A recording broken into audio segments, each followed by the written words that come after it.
Si on doit se comparer à d'autres pays, déjà je peux vous dire, je disais tout à l'heure dans ma conférence, en Algérie, vous êtes bien doté dans la mesure que vous êtes bien au-dessus de la moyenne mondiale de la prise en charge publique de la santé. Ça veut dire que d'un point de vue public, votre gouvernement met beaucoup plus d'argent que les autres pays, que même la moyenne mondiale, pour traiter ces malades. À partir de là, oui, c'est extraordinaire.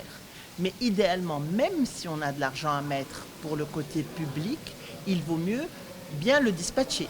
Il vaut mieux se retrouver dans des situations où je sais que tout le monde sera bien pris en charge parce que malgré que vous avez une excellente santé publique, il y a un out of the pocket qui est énormissime, qui dépasse les 50%.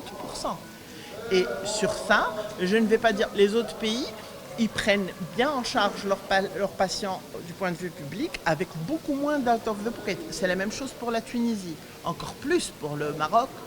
C'est le mauvais élève du Maghreb arabe. Mais dans l'absolu, tout ça parce que ces études médico-économiques ne sont pas encore maintenant une routine. Elles devraient l'être.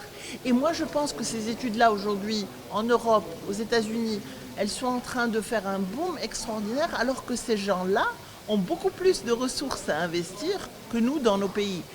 La balance devrait se faire dans l'autre sens. Nous devrions, nous, les pays à ressources restreintes, commencer à faire des études pharmaco- et médico-économiques très larges pour être sûr de garantir la santé de nos citoyens au meilleur coût.